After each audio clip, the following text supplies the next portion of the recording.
Hello everyone. तो आज हम डिस्कस करेंगे इंग्लिश सीरीज़ का क्लास नंबर 9। इससे पहले हम 8 क्लास कर चुके हैं। हर एक क्लास इंपॉर्टेंट है, चाहे आप किसी भी एग्जाम की प्रिपरेशन कर रहे हो, DSSB की बात करें या ESIC की बात करें या फिर आपका SSC स्टेनो हो गया या इसके अलावा और कोई भी एग्जाम CHSL MTS CGL जहाँ पे भी आपका इंग्लिश आता है। ठीक है, तो बहुत ज़्यादा इंपॉर्टेंट होने वाली है ये सीरीज़ आपका। तो हर एक क्लास को देखना, 8 क्लास हो चुके हैं इससे पहले। और किसी भी क्वेश्चन में डाउट रहता है तो वो चीज़ आप पूछ सकते हो कॉमेंट सेक्शन में या फिर आप टेलीग्राम पर पर्सनली भी। ठीक है, क्वेश्चन नंबर 1 में आपको बनना करना है पैराजम्पल। तो यहाँ पे 2 पैराजम्पल आते हैं, तो एक को मैं यहाँ पे दे देता हूँ होमवर्क, जो आपको बताना है कमेंट सेक्शन में जिसका आंसर, और फर्स्ट वाला को मैं करा देता हूँ। ठीक है, the man who had caught me was a dreadful sight, suddenly I was pick up and whirled through the air and made to sit on a tombstone. He was about 40 years old, hard-faced and fierce. I was only a child and small for my as. अब हमें सबसे पहले first वाला देखना, the man who had caught me. The man who had caught me, who had मतलब इससे पहले किसी को बात कर रहा है, तो बिल्कुल ये वाला तो आएगा नहीं। सडनली आई वॉज पिकअप, किसने किया, यहाँ पे भी कोई सब्जेक्ट की वो बात नहीं कर रहा, किसने किया वो चीज़ इससे पहले उसने डिस्कस किया होगा, तो ये भी नहीं आएगा। ही वॉज मतलब किसकी वो बात कर रहा है। ठीक है, तो ये भी आपका फर्स्ट पे नहीं आएगा। हमारे पास है D option, I was a child, तो यही आपका फर्स्ट पे आएगा। तो आपका डी देखो, बी वाले में भी है और डी वाले में भी है। और डी के बाद क्या आएगा, I was a child and small for my age. उसके बाद क्या हुआ, suddenly, suddenly I was pickup. Suddenly अचानक से किसी ने पिक किया and whirled through the air and made to sit on a tombstone पे उसे बैठा दिया। एंड ही वॉज, अब देखो यहाँ पे डी के बाद बी आ सकता है, बिल्कुल सही है। क्या सी आ सकता है, नहीं, क्योंकि ही वॉज अबाउट 40 ईयर्स। वो ही वॉज का मतलब सबसे पहले वो ही की तो बात करेगा उससे पहले, तो डी के बाद तो सी हमारा नहीं आ सकता, हमारा आ सकता है डी के बाद बी ही। ठीक है, तो इसका डी ऑप्शन इसका राइट हो जाएगा। क्वेश्चन नंबर 2 में आपको बताना सिनोनिम, सिनोनिम बताना रिपल्सिव। तो रिपल्सिव का पहली बात तो मीनिंग पता होना चाहिए, और रिपल्सिव का मतलब होता है एक टाइप से नफरत करना, घृणा करना। ठीक है, ये इसका मीनिंग होता है किसका, रिपल्सिव का। अब इसके बाद देखो सिनोनिम बताना है, तो रिस्पेक्टेबल ये तो उल्टा हो गया, एग्रीएबल जो एग्री या सहमत है नहीं, अट्रैक्टिव ये भी उल्टा हो गया, डिस्गस्टिंग ये बिल्कुल सही है यहाँ पे, डिस्गस्टिंग। ठीक है, तो ऑप्शन नंबर डी इसका राइट हो जाएगा, सिनोनिम। क्वेश्चन नंबर थर्ड आपका है पैराजम्पल। तो इसका आंसर आपको बताना है कमेंट सेक्शन में थर्ड वाले क्वेश्चंस का, तो ये तो आप कर लोगे। अब बात करते हैं क्वेश्चन नंबर आपका फोर्थ वाला क्या कहता है। ठीक है, फोर्थ है फिल इन द ब्लैंक्स। तो फोर्थ क्वेश्चन से रहा आपका question number 4, scientist all over the world are engaged in how to find a vaccine for कोविड-19। तो साइंटिस्ट जो है पूरी वर्ल्ड की अगर बात करें, आज इंगेज्ड इन, और लगे हुए हैं क्या करने में, हाउ टू फाइंड मतलब फाइंड करने में एक वैक्सीन जो है फॉर कोविड-19 के लिए। अगर आप किसी भी चीज़ का सॉल्यूशन आप ढूँढ रहे हो, समाधान ढूँढ रहे हो साइंटिस्ट एक टाइप से, तो वहाँ पे इन्वेस्टिगेशन आप यूज़ करोगे, इन्वेस्टिगेट कर रहे हो ताकि उन्हें मिल जाए एक वैक्सीन, वो मिल जाए किसके, कोविड-19 के लिए, और एक समाधान मिल जाए। तो उसके उसमें पूरे ऑल ओवर द वर्ल्ड आप कह सकते हो कि साइंटिस्ट लगे हुए हैं, तो इन्वेस्टिगेशन इसका सही है। अच्छा, बाकी 3 क्यों नहीं आएंगे। स्क्रूटनाइजिंग मतलब होता है टू लुक एट, केयरफुली देखना, और इंस्पेक्शंस का मतलब होता है ये चीज़ देखना कि सब कुछ ठीक है नहीं है। ठीक है, इंस्पेक्शंस करते रहते हैं ना, कहीं-कहीं जाते हैं तो इंस्पेक्शंस होता रहता है कि सब कुछ ठीक चल रहा है, नहीं चल रहा, तो वो चीज़ अलग हो गया। रिसर्च मतलब कोई नया चीज़ ढूँढना। ठीक है, वो रिसर्च नहीं कर रहे हैं, वो इन्वेस्टिगेट कर रहे हैं। ठीक है, क्वेश्चन नंबर 5 आपका है ग्रामेटिकल एरर। तो it would be more better if she sang with an orchestra. तो एरर यहाँ पे फाइंड करना है। आपको पता है कि कभी भी जो है 2 कॉम्परेटिव डिग्री एक साथ नहीं आते हैं, तो यहीं पे मिस्टेक हो जाएगा। मोर और बेटर एक साथ आएंगे। बेटर आपका कॉम्परेटिव डिग्री है किसका, गुड का, और मोर आपका कॉम्परेटिव डिग्री है किसका, मच का। तो यहाँ पे आ जाएगा आपका इट वुड बी बेटर, आप बोल सकते हो। तो ऑप्शन नंबर थर्ड में मिस्टेक था। क्वेश्चन नंबर 6 है the marking of answer papers is out by the course teacher. तो क्या आएगा यहाँ पे, क्या यहाँ पे कैरिड आउट आएगा, या फिर आपका डन आउट आएगा, या फिर आपका चेक आउट आएगा, या फिर आपका क्रॉस्ड आउट आएगा। अब सबसे पहले तो चारों का जो मीनिंग है उसमें आपको क्या करना पड़ेगा, डिफरेंस पता होना चाहिए। अगर अगर हम यहाँ पे करते हैं कैरिड आउट तो बिल्कुल इसका ठीक है, लेकिन कैरी आउट का मतलब होता है कोई भी टास्क है, कोई भी टास्क जो है वो देना, या कोई भी टास्क जो है उसे पूरा करना। ठीक है, तो ये आपका carry out, the marking of answer paper is carried out by the course teacher के द्वारा। कोई ये क्या किया गया, जो मार्क किया गया जो आंसर थे पेपर के। ठीक है, तो ये कोई चीज़ आपका पूरा करना, तो उसके लिए कैरी आउट यूज़ करेंगे, तो कैरी आउट तो बिल्कुल ठीक है। अब यहाँ पे डन आउट क्यों नहीं हुआ। ठीक है, डन आउट का मतलब होता है एक टाइप से डेकोरेट करना, जैसे रूम होता है तो उसे आप डेकोरेट करते हो, तो उसके लिए यूज़ करते हैं, जैसे रूम वूम या और कोई चीज़। चेकआउट क्या होता है, चेकआउट, चेकआउट का मतलब होता है कि कोई चीज़ आपका एग्जामिन करना है कि ये चीज़ आपका सही है नहीं है, ठीक है। मतलब किसी चीज़ को आपने क्या करना है, एक टाइप से सही जैसे आपका कोई चीज़ आपने एग्जामिन किया, उसके बाद आपको पता चलता है कि ये चीज़ सही है, ठीक है, तो उसे कहता है चेकआउट करना। क्रॉस आउट क्या होता है? क्रॉस आउट मतलब होता है कि एक टाइप से एक लाइन लाइन ड्रॉ करना, ठीक है, क्रॉस आउट, या फिर आप शॉर्टकट कह सकते हो, ठीक है। तो उसके लिए भी आप क्रॉस आउट कह सकते हो, या रॉन्ग चीज़ को बताने के लिए भी आप क्रॉस आउट यूज़ करते हैं।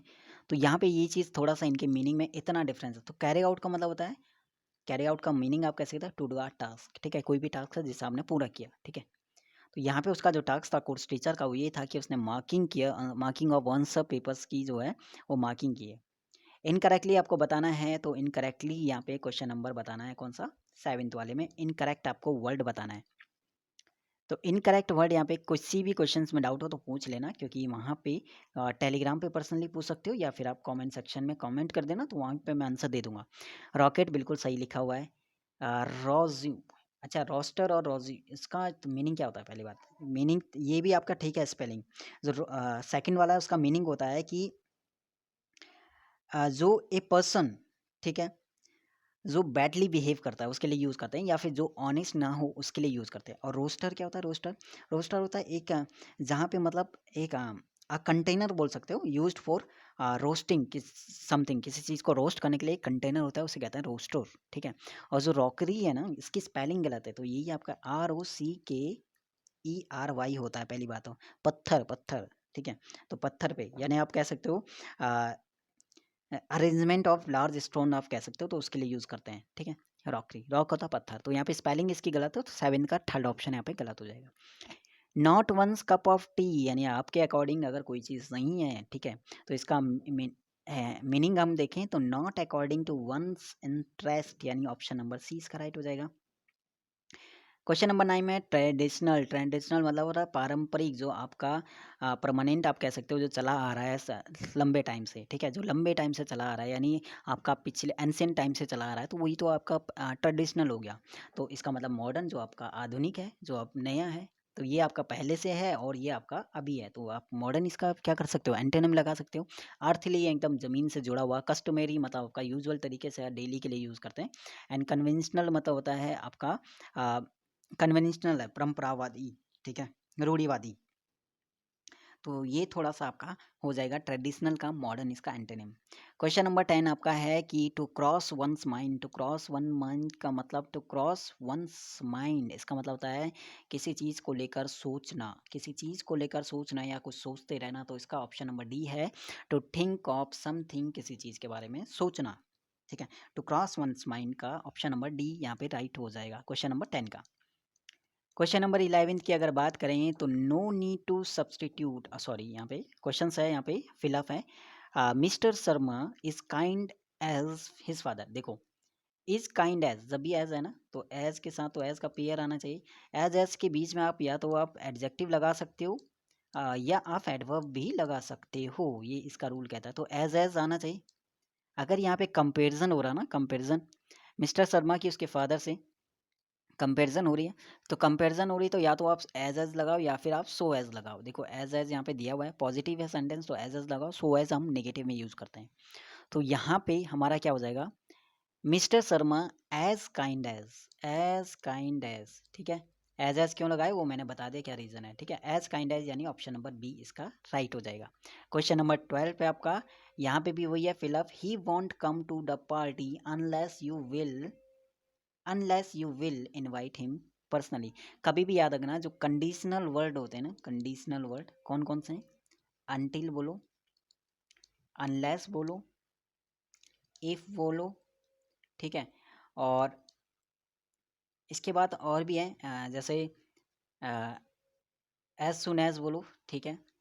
और जितने भी आपके जो कंडीशनल वर्ड हैं, कंडीशन, अनलेस, अनटिल, जितने भी, इफ हो गया, या फिर आपका इन केस, कुछ भी हो, कंडीशनल वर्ड जितने भी हैं उनके साथ आप याद रखना, ना तो आपका विल यूज़ करेंगे, ना शेल यूज़ करेंगे, ना ही वुड यूज़ करेंगे।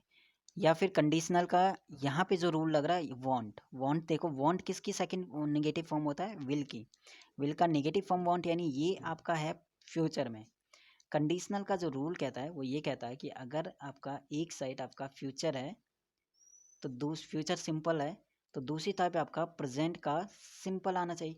तो यहाँ पे विल नहीं आएगा, और कभी भी एक सेंटेंस में दो फ्यूचर का यूज़ नहीं करेंगे, ठीक है। तो यहाँ पे इस हिसाब से आपका विल नहीं आएगा, ओनली सिंपल प्रेजेंट आएगा। यानी आप कह सकते हो यहाँ पे खाली invite, if unless you invite him personally, ठीक है। क्वेश्चन नंबर आपका है 13 नंबर का क्वेश्चन है। हमें बताना है our teacher return from Mumbai last month, तो सी सैड, यानी आपको बताना है इसका इनडायरेक्ट फॉर्म क्या होगा। क्वेश्चन नंबर 13 का रिटर्न का मतलब क्या है, वी टू फॉर्म है। वी टू फॉर्म में जब इनडायरेक्ट बनाओगे वी टू फॉर्म में, ठीक है, रिपोर्टेड वी टू फॉर्म का जब इनडायरेक्ट बनाओगे तो ये किस में चेंज होता है, पास्ट का जो इंडेफिनिट है वो चेंज होता है पास्ट के परफेक्ट में। पास्ट के परफेक्ट में, ये आपका डायरेक्ट इनडायरेक्ट का रूल कहता है। पास्ट का परफेक्ट हमें देखना है। अब यहाँ पे देखो लास्ट मंथ है, तो लास्ट मंथ हमारा किस में चेंज होगा ये भी पता होना चाहिए। तो लास्ट मंथ हमारा प्रीवियस मंथ में चेंज होगा। यहाँ पे अर्लियर मंथ है फर्स्ट वाले में, तो ये तो आएगा नहीं। थर्ड में प्रीवियस मंथ है, ये आ सकता है। सेकंड वाले में तो बिल्कुल उन्होंने वैसे ही लिख दिया, तो ये तो गलत हो गया। सेकंड या फोर्थ क्या आएगा, अब देखो she said that our teacher change हो जाएगा किसके, सी के अकॉर्डिंग। तो यहाँ पे आवर भी तो चेंज होगा, यहाँ पे हर टीचर क्यों होगा, यहाँ पे क्या हो जाएगा देयर टीचर, तो इसलिए ऑप्शन नंबर डी यहाँ पे राइट है। क्वेश्चन नंबर 14 है कि cyclone Amphan roared into West Bengal on Wednesday, leave behind a trail of devastations across a large area of the state, ठीक है। Cyclone Amphan roared into West Bengal से, ठीक है, वो आता हुआ बहुत तेजी से वेडनेसडे को, ठीक है। तो वेस्ट बंगाल से वो आया था बहुत तेजा, लीव बिहाइंड उसने अपने पीछे एक छोड़ा, क्या छोड़ा, अ ट्रेल और डिवास्टेशन, एक तबाही कह सकते हैं। डिवास्टेशन मतलब जब तबाही होता है, अक्रॉस ए लार्ज है, बहुत ही बड़े एरिया में, पूरे स्टेट में उसने तबाही अपने पीछे छोड़ी, यानी तबाही करता वो गया उसके बाद, ठीक है। तो यहाँ पे मीनिंग ये तो ठीक है, लेकिन यहाँ पे एरर कहाँ पे है, एरर फाइंड करेंगे तो एरर आपका यहाँ पे लीव नहीं आएगा। यहाँ पे लीव नहीं, यहाँ पे लीव की जगह यूज़ करना पड़ेगा हमें क्या, लिविंग का, पर यानी प्रेजेंट पार्टिसिपल यूज़ करना पड़ेगा यहाँ पे, ठीक है। और वो भी एक्टिव प्रेजेंट पार्टिसिपल, ठीक है। तो यहाँ पे लीव नहीं आएगा, यहाँ पे लिविंग आएगा। अब देखोगे ना, cyclone Amphan roared into West Bengal on Wednesday, और इसके बाद आपका आएगा leaving behind the trail of devastation, not leave यहाँ पे यूज होगा, ठीक है। तो यहाँ पे आएगा लिविंग बिहाइंड। ये आपका अच्छा, ये वाला रूल कौन सा है, ये रूल आपका है इंडेफ प्रेजेंट पार्टिसिपल वाला, जो आपका है नॉन फाइनाइट वर्ब का ये रूल है, ठीक है। नॉन फाइनाइट वर्ब का वहाँ पे तीन टाइप के होते हैं, जीरंट हो गया, प्रेजेंट पार्टिसिपल हो गया, पास्ट पार्टिसिपल हो गया। तो उस टाइप से वहाँ पे वो रूल होता है। तो कहीं ना कहीं मैं करा दूंगा यहाँ पे, अ, हम अलग से भी रूल्स को करते हुए चलेंगे एक बार, ठीक है। तो बिल्कुल भी अगर समझ में नहीं आ रहा किसी भी क्वेश्चंस को, तो उसको मैं दूसरे तरीके से यहाँ पे एक्सप्लेन कर दूंगा, तो मुझे बता देना, है ना। In the evening we water the plants, in the evening we water the plants, passive में बताना है वी वाटर द प्लान, यानी ये आपका बता रहा है कि ये आपका है प्रेजेंट का है। तो यहाँ पे सिंपल सी बात है, प्रेजेंट का है तो एस या ई एस फॉर्म, ठीक है, डू या डज लगना चाहिए। सॉरी, प्रेजेंट का है तो इज एम आर यहाँ पे आना चाहिए। तो देखो यहाँ पे वी वाटर द प्लांट्स, तो यहाँ पे क्या आएगा, द प्लांट्स हमारा सब्जेक्ट बनेगा, तो वर तो आएगा नहीं यहाँ पे, द प्लांट्स विल भी नहीं आएगा, द प्लांट्स हैव भी नहीं आएगा, द प्लांट्स आर आएगा, ठीक है। यानी बी ऑप्शन इसका राइट हो जाएगा। The plants are watered in the evening. 16 है बैन, बैन का मतलब होता है एक टाइप से उसे बैन कर देना। बैन कर देना मतलब इलीगल कोई चीज़ आता है तो उसे हम क्या करते हैं, बैन कर देते हैं, ठीक है, रोक लगा देते हैं, एक टाइप से रोक लगा देना ऊपर ना। तो रोक लगा देना यानी कानूनी तौर पर एक टाइप से मना हो जाता है, और कानूनी तौर पर अगर मना कोई चीज़ होता है तो उसे कहते हैं प्रोहिबिट। ऑप्शन नंबर थर्ड इसका एंटोनिम। अबेंडन का मतलब होता है छोड़ देना, त्याग देना। असर्टेन मतलब सुनिश्चित करना कि वो चीज़ कंफर्म करना, वो चीज़ एक टाइप से सही है नहीं है, ठीक है।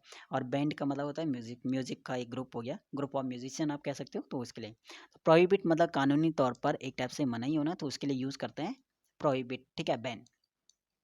क्वेश्चन नंबर 17 आपका है। क्वेश्चन नंबर 17 में हंटिंग वेपन का नाम बताना, which comes back use by Australian abode, और ऑस्ट्रेलिया में जो रहने वाले उनके द्वारा यूज़ किया जाता है हंटिंग वेपन, उसको क्या कहते हैं, कटलास कहते हैं, या स्लाइड शॉट कहते हैं, या फिर हारपून कहते हैं, या फिर बुम्बर्ग कहते हैं। तो कटलास मतलब होता है एक कर्व एरिया का मेटल, ठीक है। जैसे एक कर्व्ड मेटल होता है, ये होता है एक कर्व्ड मेटल, ठीक है, अ कर्व्ड मेटल। तो इसके लिए यूज़ करते हैं। बुम्बक यहाँ पे यूज़ करते हैं, इसके लिए होता है एक फ्लैट, इसके लिए एक सर्कल। देखो जैसे बूमवर्क आपको कैसे यूज़ करते हैं, जैसे आपने देखा ये वाला, ये गोल वाला, तो जैसे आप इसे फेंकते हो ना, फेंकते हो तो ये घूम के क्या हो जाता है, वापस आ जाता है। तो ये होता है आपका बूमरैंग, सॉरी। हारपून क्या होता है? हारपून होता है कि एक ऐसा वेपन होता है जो कि मछली को पकड़ने के लिए, जैसे हारपून होता है ना, एक यहाँ पे रहा, तो यहाँ पे एक लंबा से लगा रहता है ताकि हम मछली पकड़ने के लिए यूज़ करते हैं ये हारपून वाला। और स्लाइड शॉट क्या होता है? स्लाइड शॉट होता है एक रबड़ बैंड टाइप का, ठीक है, एक रबड़ बैंड इस पे अटैच होता है। अब यहाँ पे बोलेंगे इसका राइट मीनिंग क्या, ऐसा जो ऑस्ट्रेलिया के द्वारा यूज़ किया जाता है वो क्या है, तो वो आपका ऑप्शन नंबर 1 है, कटलास, ठीक है।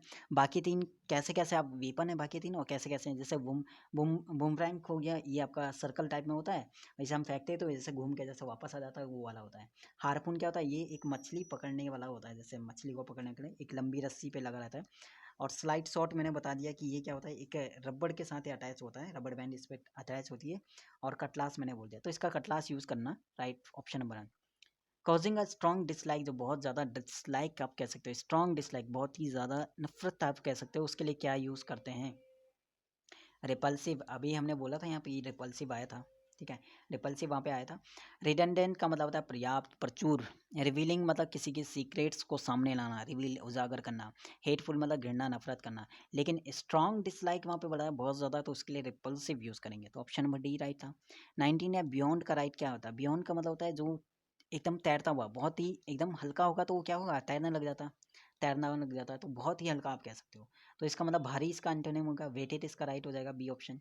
इसका एंटोनिम लाइवली मतलब ऊर्जा से भरा हुआ, बाउंसी मतलब एकदम ये भी फुल ऑफ एनर्जी कह सकते हो। एंथसिस मतलब होता है किसी चीज़ के लिए बहुत ज़्यादा उत्साहित होना, ठीक है, तो एंथस्टिक यूज़ करते हैं।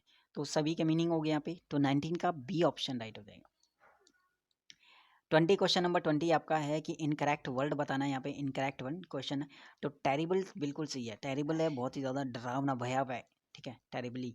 टेंडेंसी यहाँ पे प्रवृत्ति, जो झुकाव है, टेंडेंसी यहाँ पे गला लिखा है, टेंडेंसी, ठीक है। टेंडेंसी DEN होता है ना, DEN होता है, यहाँ पे ए नहीं, ई आना, टेंडेंसी गला। अपरूटेड मतलब जड़ से उखाड़ना एक टाइप से, हॉन्टेड एकदम डरावना टाइप का। बात करते हैं यहाँ पे इसका जो आपका क्लोज है किस टाइप से आता है, तो क्लोज मैं यहाँ पे करा देता हूँ वहाँ इसका बाकी।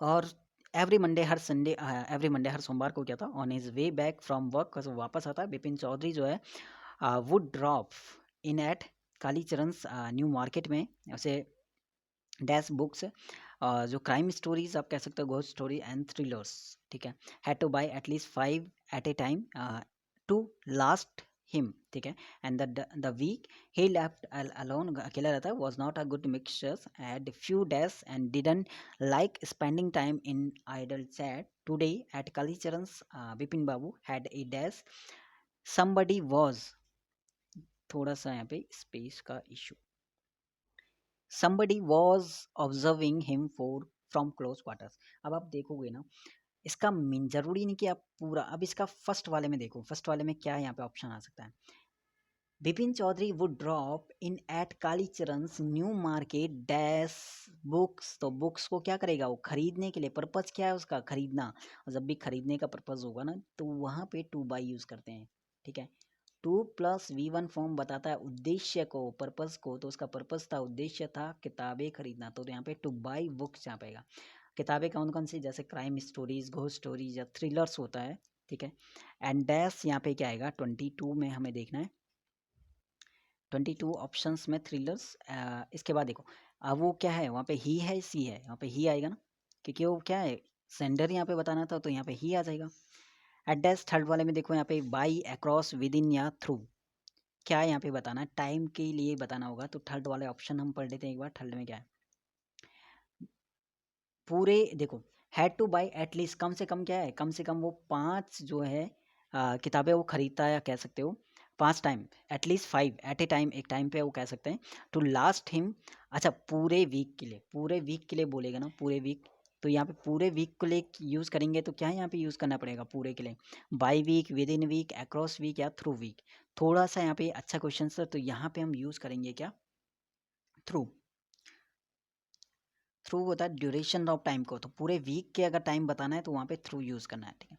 इसके बाद देखो यहाँ पे अब उसके क्या होंगे, उसके फॉलोवर्स तो होंगे, फेमस नहीं है, उसका सर्वेंट्स, ऐसा कुछ बात नहीं, स्टूडेंट ने उसके फ्रेंड की वो बात करेगा कि उसके बहुत ही कम फ्रेंड्स होंगे या ऐसा कुछ होगा। और क्वेश्चन नंबर 5 में क्या होगा, इंस्टीट्यूशंस मतलब होता है एकदम कॉनोनेशंस को मीनिंग के लिए बताता है, परसेप्शन धारणा विचार होता है, इंस्टीट्यूशंस मतलब इसका थोड़ा मीनिंग देख लेना, इंस्टीट्यूशंस, ठीक है, थोड़ा सा याद, एग्जैक्ट हिंदी में नहीं पता है बट इंग्लिश में कहीं ना कहीं वो चीज़ पता है। कॉनोटेशन मीनिंग जहाँ पे छिपा रहता है, ठीक है। परसेप्शन डालना तो यहाँ पे फीलिंग को बताएगा। अब हम 4th और 5 देख लेते हैं, एक में हमने फ्रेंड्स लगाया और एक में हमने फीलिंग्स लगाया। क्या ये चीज़ सही है नहीं है, देखते हैं। अब देखो यहाँ पे was not a good mixer and had few friend, तो 4th में तो ठीक है, फ्रेंड्स यहाँ पे आएगा। अकेले रहता है तो उसका कोई दोस्त नहीं है, and didn't like spending time in idle chat में वो टाइम वेस्ट नहीं करता है, उसे ये पसंद नहीं है। टुडे जो है अगर बात करता है आज की, एट कालीचरण का जो विपिन बाबू आप कह सकते हो, हैड ए डैश फीलिंग, जो फीलिंग उसकी थी, that somebody was observing him from, उसकी ऐसी फीलिंग उसे आ रही थी कि कोई उसे बहुत ही क्लोज से क्या कर रहा है, ऑब्जर्व कर रहा है। तो ठीक है यहाँ पे, तो कहीं ना कहीं क्लोज जो आता है आपका, क्लोज का जो है आपका, चाहे आप सी एस एस एल की बात करो, सी जी एल की बात करो, एम टी एस की बात करो, तो इनमें क्लोज आता है। लेकिन पॉजिटिव यह है कि डी ट्रिपल एस पी वाले में क्लोज नहीं आता है, वहाँ पे कॉम्प्रिहेंसिव आता है, जो प्लस पॉइंट है आपका 5 मार्क्स। तो कहीं ना कहीं टारगेट ही रखना है यहाँ पे 40 आउट ऑफ 40 का। तो आज की इस क्लास नंबर 9 में जो भी डाउट्स हो, किसी भी वर्ड ऐसा है जिसके मीनिंग में डाउट हो, तो वो चीज़ आप पूछ सकते हो टेलीग्राम में या फिर कमेंट सेक्शन में। पूछना इंपॉर्टेंट है बहुत ज़्यादा, ठीक, क्योंकि डाउट्स को यहाँ पे नहीं छोड़ना है। 2 मंथ्स मेरे साथ अगर कनेक्ट रहोगे तो कहीं ना कहीं हर एक डाउट्स को क्लियर करते हुए जाना है। और स्कोर डी ट्रिपल एस में होना चाहिए 40 out of 40। C G L C H S L इनकी इंग्लिश में स्कोर होना चाहिए आपका 45 प्लस मिनिमम, 45 प्लस, ठीक है। तो बाकी मिलते हैं क्लास नंबर 10th में इंग्लिश की प्रैक्टिस वाली सीरीज में।